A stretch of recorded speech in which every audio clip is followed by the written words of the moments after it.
Outro dia eu estava comentando uma sentença de Sêneca que diz que as pessoas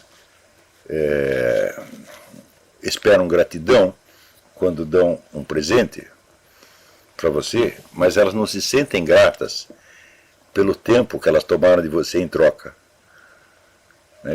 Quando, na verdade, o tempo é o mais valioso dos bens, porque ele não pode ser devolvido jamais. Isso quer dizer que você dar 10 minutos a uma pessoa é muito melhor do que você dar qualquer coisa. Porque você está, por assim dizer, dando o seu próprio sangue, de algum modo. O tempo é a verdadeira substância da vida humana.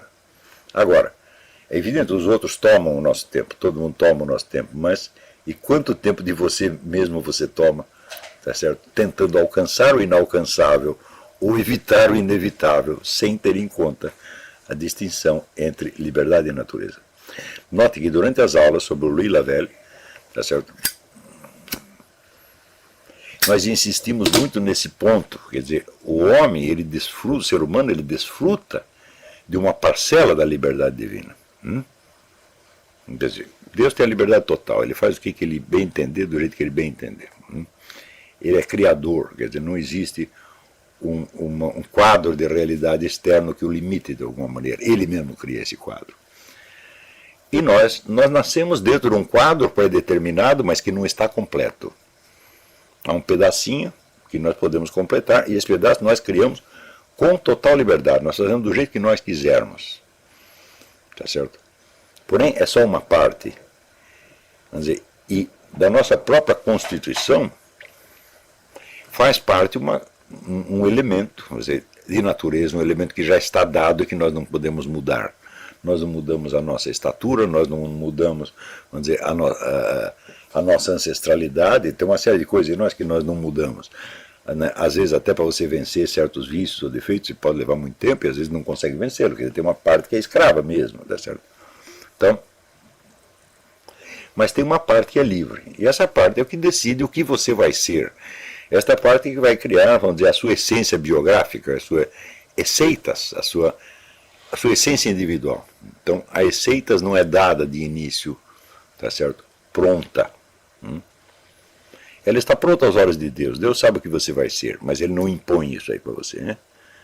Então, é nesse sentido que diz o Lavelle que a existência precede a essência. Não com relação à espécie, que tem uma essência dada, mas com relação, vamos dizer, à história individual. A sua história tem um sentido. Esse sentido é a essência. Então, ali, esse sentido, evidentemente, só pode estar pronto no último momento da sua vida. É o tel qu'en lui-même enfant, l'éternité l'échange. Né? Então,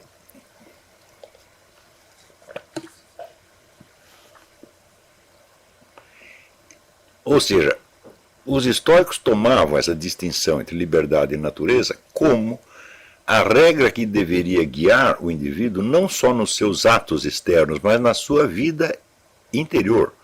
Ou seja, naquilo que ele pensa, quer dizer, o controle daquilo que você pensa. Quanto de tempo você vai dar para cada tema? Por exemplo, uma coisa que eu sempre digo aqui na minha casa e também para os alunos, quanto tempo você passa pensando nos defeitos dos outros, sobre os quais você não tem nenhum poder? Então, se você não pode mudar o sujeito, o que adianta você ficar pensando nos defeitos dele?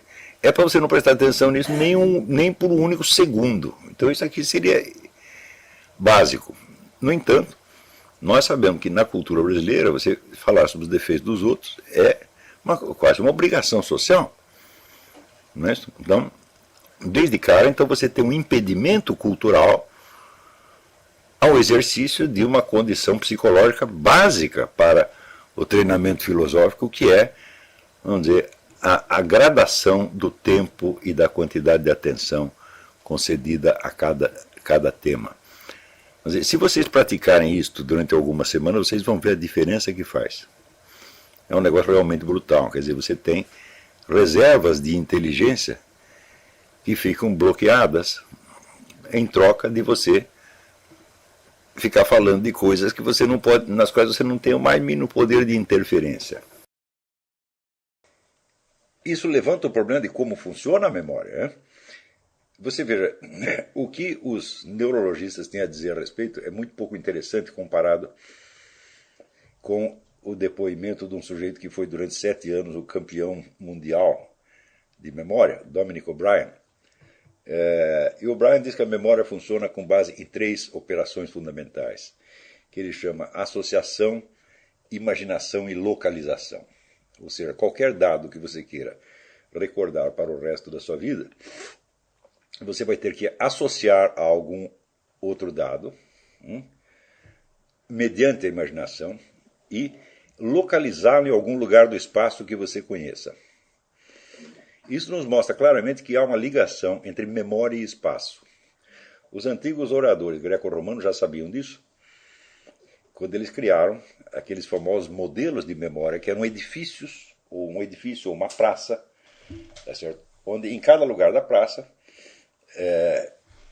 eles colocavam certos argumentos padronizados e, na hora do discurso, puxavam dali daqueles lugares, né, conforme as associações que lhes ocorriam entre o que estava sendo falado e os argumentos guardados nos várias partes da praça, nos vários lados da praça, ou nos vários compartimentos do edifício imaginário. Então, isso nos mostra que há alguma ligação entre memória e espaço. Então, se você quer desenvolver uma boa memória, acredite que tudo aquilo que você quer recordar existe. Você não sabe onde, não é sob uma forma sensível, mas isso não quer dizer que não seja espacial. Por exemplo, as figuras geométricas são espaciais e não são sensíveis.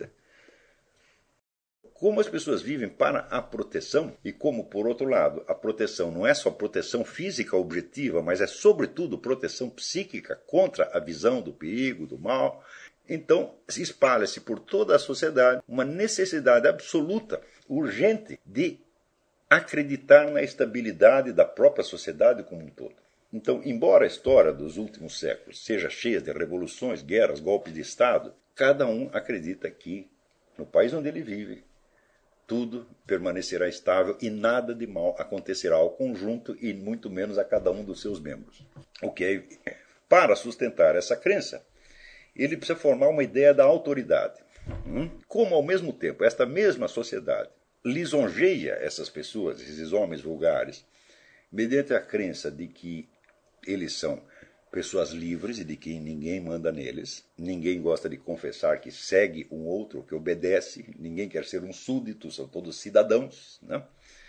Então, como você é um cidadão livre e você é dono da sua própria cabeça, então você é obrigado a conceber a autoridade. Você acredita que é livre e dono da própria cabeça, mas ao mesmo tempo você é um bichinho assustado que está procurando proteção o tempo todo. Então isso faz com que você conceba a autoridade sob formas impessoais e, por assim dizer, insensíveis. A autoridade é, por exemplo, a ciência, a tecnologia, o conhecimento. Você acredita que para todas as questões que aparecem existe alguém em algum lugar colocado numa universidade que sabe as respostas. Então, nada mais é um enigma. Existem universidades, existem os museus, existem as instituições de pesquisa, e lá dentro certamente alguém tem uma explicação de tudo. Se não tem explicação agora, vai ter daqui a pouco. Quer dizer, esta crença deprime nas pessoas o desejo de fazer perguntas, de saber o que quer que seja. Então, aí se fecha, vamos dizer, o círculo. Começou com a ignorância, passou para a fraqueza, passou para a maldade, e a maldade, por saber, reforça a ignorância e assim por diante.